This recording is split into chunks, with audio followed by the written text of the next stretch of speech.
Statement 2 of chapter 6 says, all phenomena of samsara and nirvana are only appearances of one's own mind. So this is a very profound statement. And this statement is said, Jigten Sumgon made this statement in response to some people during his time, apparently saying that the diversity of appearances that exist in this world is not connected with the minds of the beings that perceive these things. So this view, right, this wrong view that Jigten Sumgon is seeking to correct, this particular view, I probably, you could say that today, no existing Tibetan Buddhist traditions would say this, that the diversity of appearances that we see in this world is not connected with the inner minds, with the minds that are perceiving all this diversity. I would say that all traditions accept that the reason why there's a diversity of appearances, even with just one thing, whatever that thing is, right? Whether we hold this up, right? Even this itself, there is not just one appearance. This object can appear to different people differently. Why? Because each of us have different karmic baggage. Each of us have different states of mind.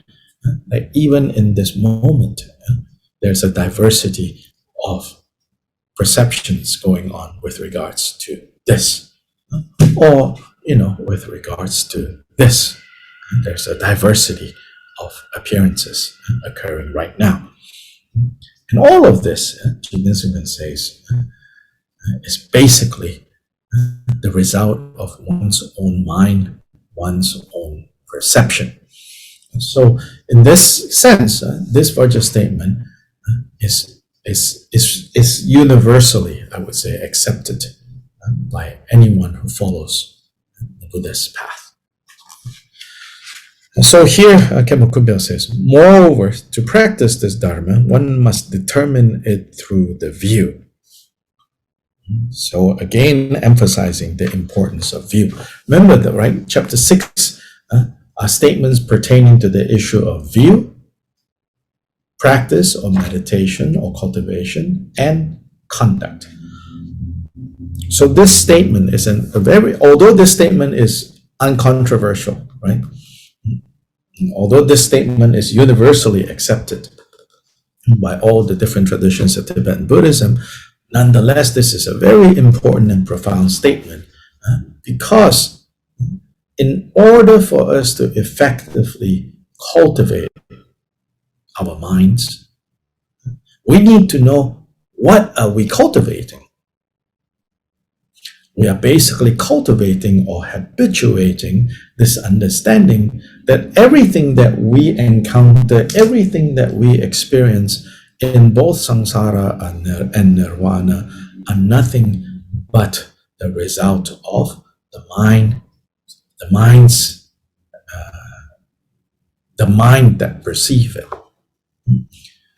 And what kind of mind perceives nirvana? The kind of mind that has achieved those qualities of nirvana. What kind of mind perceives confused existence? The kind of mind that is under the power of confusion. So that's why all phenomena of both samsara, confused existence that is in bondage, or nirvana, the quiescent state where all afflictive emotions have been pacified, they are all the appearances of mind. They are all perceived by mind, experienced by mind. So Khenpo Kunpal says, this view, this understanding needs to be determined. You need to come to certain conclusions, certain conviction about this Vajra statement.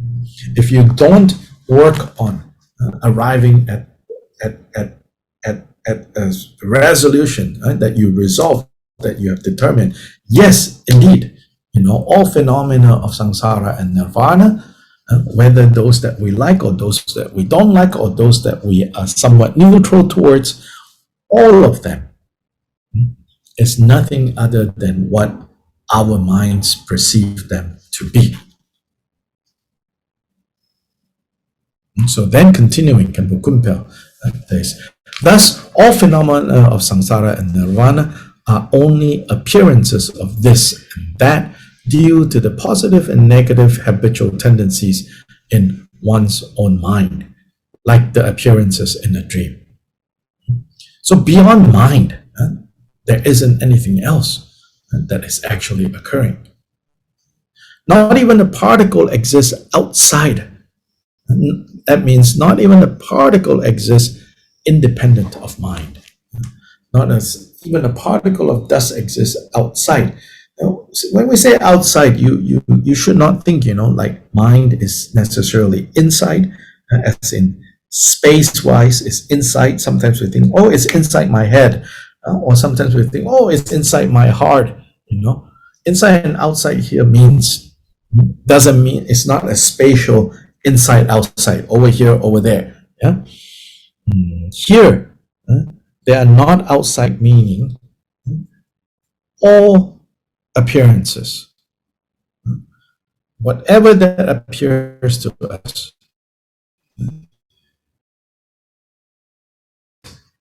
to appear necessarily by the power of our minds. So to whatever degree this mind is afflicted, then appearances are afflicted. To whatever degree this mind is free of afflictions, free of defilements, then what appears is free of defilements, free of affliction. And so it is said in the sutra, so Khenpo Kunpal quotes this, to the mind distorted by habitual tendencies, actual appearances fully arise. So when we have habituated this idea that things exist in and of themselves, things exist from their own side, things exist independently rather than interdependently, this is the result of distorted habitual tendencies. We have solidified, we have increased this fixation through habit, and as a result, then appearances become so real. And when they become so real, they become so oppressive. And when they become so real, we either chase after them in excitement, in anticipation that they will make us happy, they will satisfy us, or we run away in disgust, in fear. When in fact, all of this is just temporarily existing phenomena. Temporarily existing phenomena that doesn't go beyond our mind's perception. Furthermore, it is said, since there are different perceptions of one object, I maintain that nothing actually exists in and of themselves. Since even just this single object, can have so many different perceptions depending on how many people are looking at it, how many beings are experiencing this. Then there is at least that many perceptions, if not more. Because even in a single person, from moment to moment, you might have a different perception of what this is and have different reactions. Initially, when you first look, you're like, oh yeah, it's a pouch. When you look closer, you're like, oh, it is that pouch, whatever that pouch means to you. Then you remember more about that pouch, you're like, oh, that pouch, I don't know. Then again, the perception changes. Has anything changed here? Not necessarily. But is there actually a thing here? According to this, no. Insofar as your experience of it, it doesn't exist independently out here. Now, we might say, are we saying there are no tables, there are no chairs, that these are all just imaginary? Well, I leave it to you. In my opinion, all these teachings are not, you should not think of these teachings as, say, physics, ordinary physics. Like the Buddha ultimately isn't interested in debating and discussing, this table here, is it here or not here, all of that. Buddha is more interested in having us pay attention that whatever it is that we think and feel and experience in relation to this thing that we call a table, most of that, if not all of it, is colored by, determined by, and therefore projected by our minds. And our mind is not a thing either. It's the momentarily appearing and existing mind that is subject to change and unstable. That is the nature of our experiences, So the Master Nagarjuna said in the praise of the Vajra mind, obtaining realization of the nature of mind is awakening. So what we call enlightenment, what we call awakening is simply realization of nature of mind. The mind is the 5 classes of beings. So this mind, depending on its kind of predominant mental defilement, it then experiences existence as a God realm, in the God realm. Here, when it says 5 classes of beings, God and demigods are counted as one. Then human, then hungry ghosts, then animals, then hungry ghosts, and hell realm. The mind is the 5 classes of beings. All characteristics of happiness and suffering are nothing other than the mind. Then Saraha said, only the nature of mind is the seed of everything.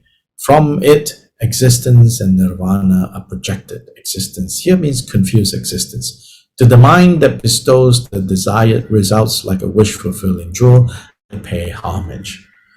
And so our mind, even this so-called monkey mind, problematic mind, in fact, is the wish-fulfilling jewel. Because when we experience happiness, what experiences happiness? This nature of mind, this mind itself. And so what we all possess is this wish-fulfilling jewel. Do we know how to polish this jewel so that its full potential as wish-fulfilling jewel can be actualized? So continuing Khenpo Kunpal's commentary, therefore, just as there are no existing outer objects, there is also no mind. So here, we go a step deeper, which is not only the experiences we have, or rather the experiences that we have are exactly that, experiences that we have. And what's having these experiences? The moments of the mind that is perceiving these experiences, that is having these experiences. And if the experiences have no solid reality, then the minds that perceive these illusory objects is also illusory.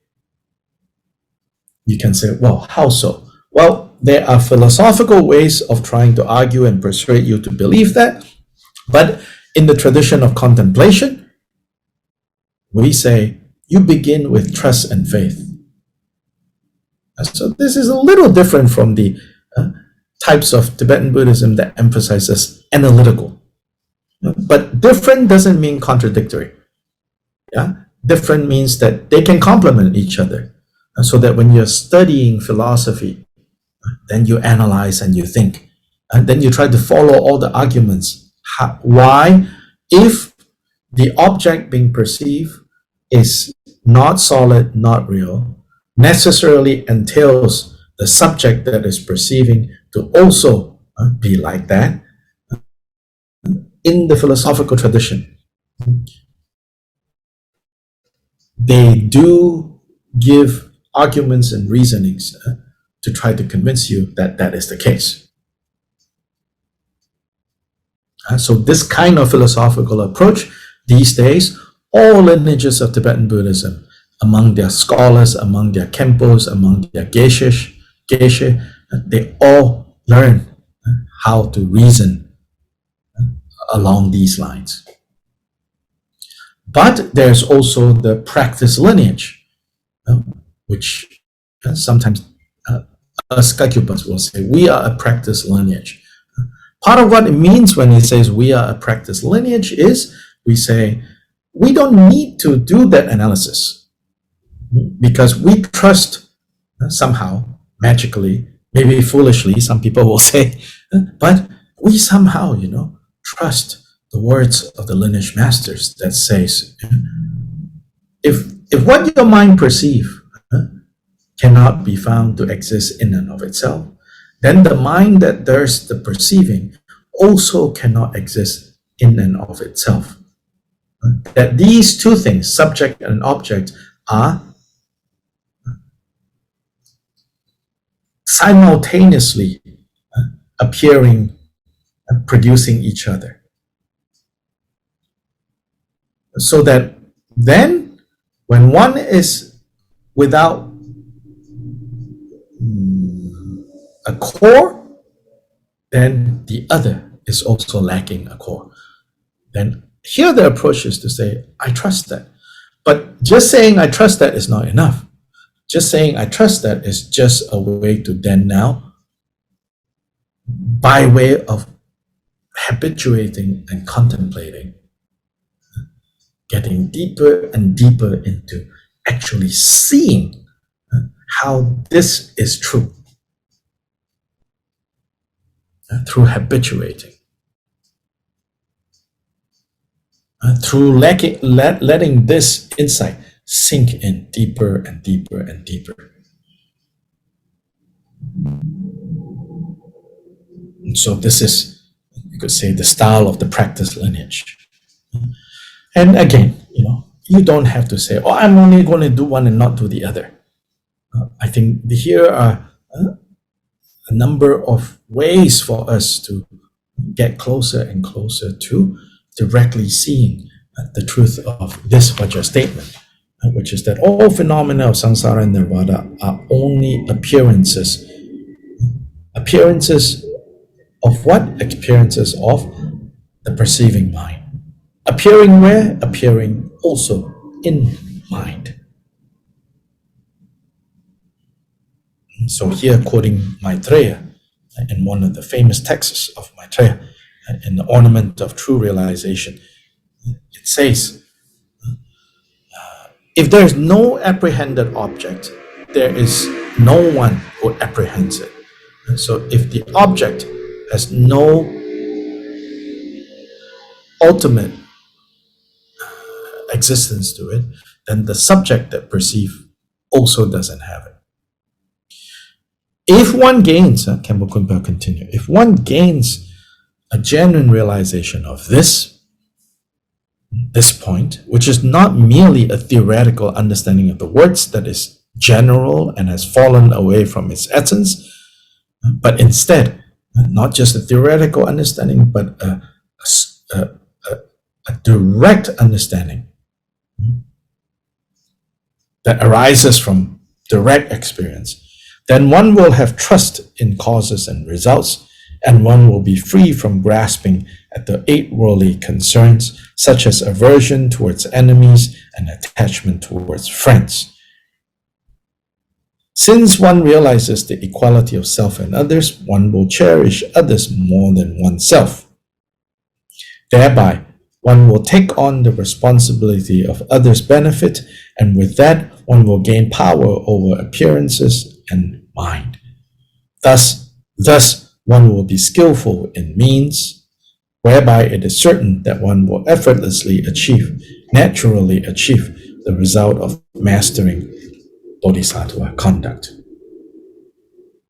One should thus do like, for example, the previous precious Kagyu masters, such as Milarepa, who distanced themselves from enemies and friends, abandoned concern for body and life, renounced this life, and planted the victory banner of accomplishment in a solitary mountain place without people, whereby there was great benefit for the teachings and beings. It's hard to see, how going into a place of solitude and working on our own minds, working on purifying our mental defilements is said to be the most meaningful way you can benefit others. I will admit, it is kind of hard to wrap your head around it. But this is not about theory. This is not about the intellect. This is something that you have to discover how this is true. So if we want to benefit the Buddha Dharma, if we want to benefit other beings, actually the best thing we can do is to purify our own minds, and to clear our minds of the mental defilements, but done with bodhicitta as the motivating force. That is really important. That bodhicitta has to be the driving force. In other words, for the sake of others, for the benefit of others. Now I'm going to do the probably boring, at least at the beginning, boring work of clearing mental defilements. First is boring, then it's uncomfortable. At the beginning, it's boring. You will fall asleep a lot. And then it passes the stage of being boring. This is when it's starting to work. And then when it first starts to work, it's very uncomfortable, very inconvenient. And then most of us go look for other distractions. Buddhism, I don't like, not working for me anymore. Or this kind of Buddhism, I don't like. Maybe I'm going to try Zen. Then Zen, you try. Then it's starting to now to work, which is meaning making you uncomfortable, making your ego embarrassed. I don't know. I don't like this. I think Theravada is more original. I'm going to go follow the Theravada. Then again, when it's starting to work, which means it starts to get uncomfortable. It starts to get inconvenient. It's like, actually, I think Vajrayana is really good, it's so colorful, it's so sophisticated. Then you go back to Vajrayana. And then you're in Vajrayana for a while. You're like, these Vajrayana people, they're just playing, they're just talking. No one is seriously practicing. Then you go back and forth. Then you end up maybe converting to evangelical Christianity because, it finally has the answer I'm looking for. Walk one big round, end up in the place that you think you never go. Who knows? Nothing is certain.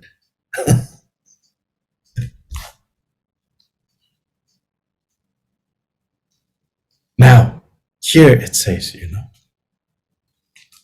work on dispelling your own mental defilements, but motivated by base. And how do you motivate yourself to say that I'm going to do this because this is the only way to truly benefit all beings, and that is by my becoming a Buddha. You have to arrive at that through understanding, not blind faith. Therefore, it is very important not to throw away the root while searching for the branches. That is to most assuredly investigate this mind and determine it through the view. Coming to a firm conviction that this is how it really is. And then tame it through practice, through habituation, again and again and again and again and again and again. So finally he quotes Nagarjuna that says, "Why should I talk a lot to a fearless one? The beneficial and meaningful pith instruction is this: you should tame your mind. The exalted one said that the mind is the root of the Dharma. Tame your own mind." Right before class this evening, or this morning for you, I was just looking at Facebook, and there was a teaching, a short excerpt from a forest monk in the Thai tradition. He says, he's talking about how, what kinds of questions he refuses to answer. And so he says, there are people, these days especially, he says, where there's so much Dharma information floating around out there. So he says he will get people asking very, on at least the surface, it sounds very sophisticated. It sounds very complex. It sounds very educated questions. Then this Thai monk, he says, first thing he asks people is, he says, is your question arising from your own experience, or is it arising from your reading?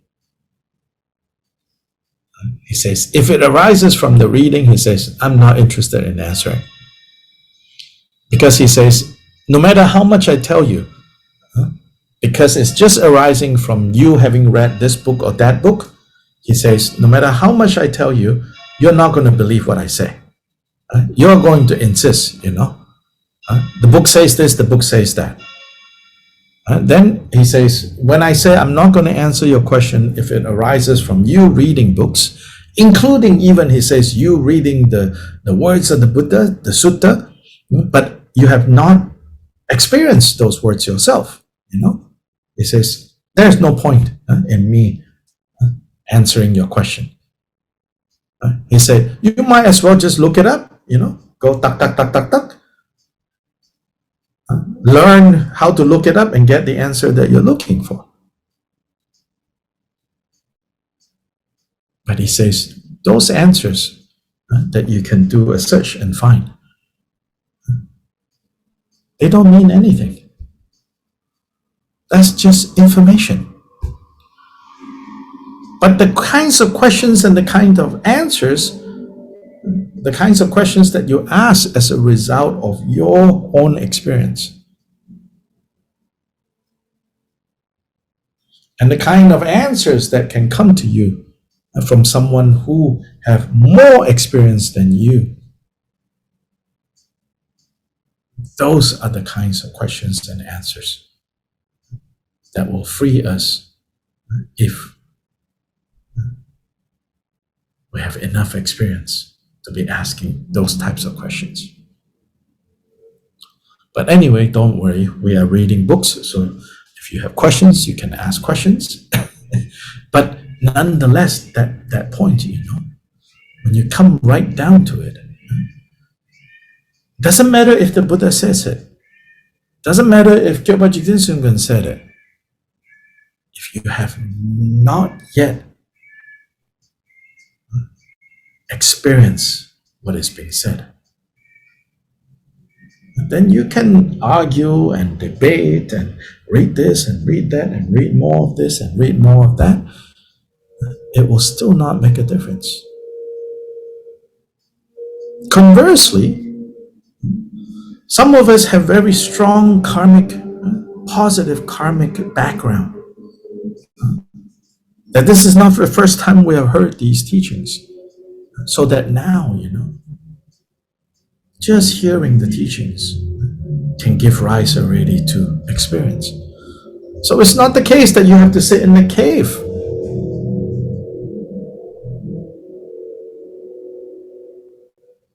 And sometimes, also I think people think, Unless you have sat in the caves for 3 years, 6 years, 9 years, you don't really know. That's also not necessarily the case. Appearances are deceptive. We don't know. The point is, doesn't matter about other people. The conviction has to arise ourselves. And there's many ways this conviction can arise. There are many ways that this conviction, this certainty of view can be brought about.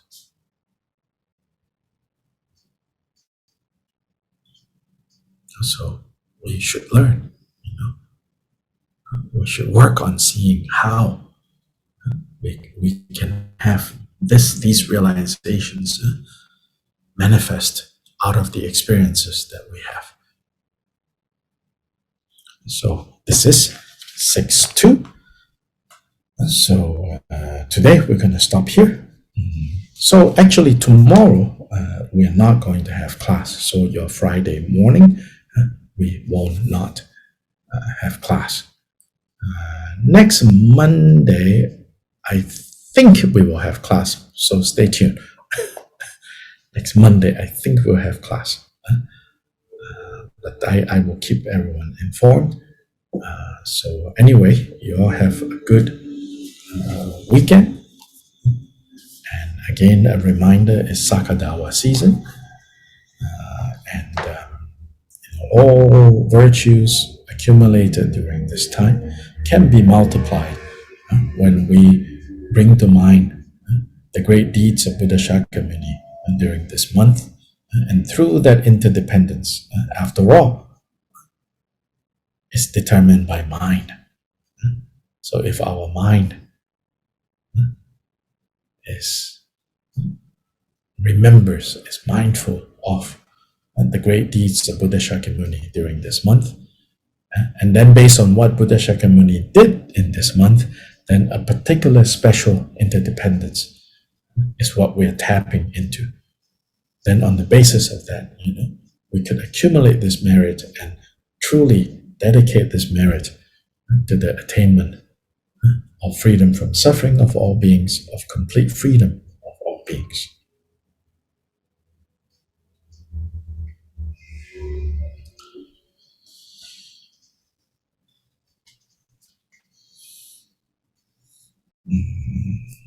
Let me look for this dedication.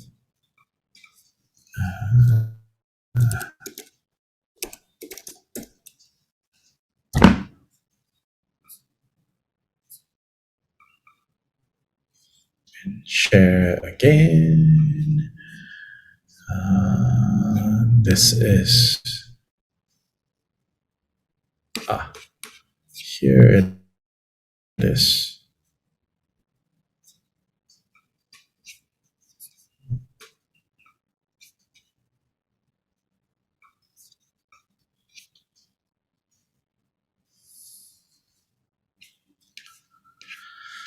Emaho, wondrous, boundless illumination, Buddha, with great compassionate Lord on the right and Bodhisattva powerful means on the left, surrounded by an assembly of Buddhas and Bodhisattvas in this place of wonder and boundless joy and happiness, this pure land of great bliss. When the time comes for us to pass from this life, may we be born there without any other intervening birth. Upon being born there, may we behold boundless illumination face to face. May all Buddhas and Bodhisattvas of the 10 directions bless this fervent aspiration prayer of ours, so that it is achieved without any hindrances. Dayata Pancha Indriya Bodhanaya Soha. Emaho ngoza sanje nama taye dang yesu jobo tuje chenpo dang yondu senpa tuje to namla sangye chang senpa me kurki ko deki ngoza pakdu me pa ye dewa chense shawe shinkamde Dashin dine sepo gyurmata kewa sengi barma chobaru. Teru kene nante shato shode ke dagi monlam tapadi. Chochu sanje san changsen tamcheki keme drupa jinje loptu so.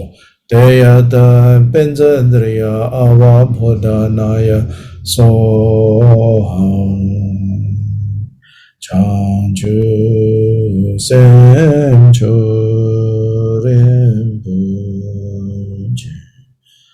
Magye Banam Gye Gyuchi Gye Banyamba Mepaya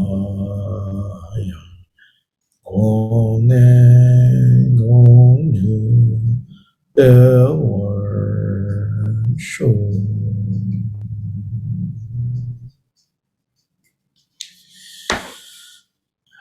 Thank you, everyone. See you next time. So those of you who are local to Asheville, stay tuned. There will be updates on Christina as to what might be coming next and might need some of your help as well. So it is said, when we assist others in something as significant as this, then we also create the circumstances for ourselves when the time comes to have the assistance that we are providing others now. So please stay tuned. Ta-ta, everyone.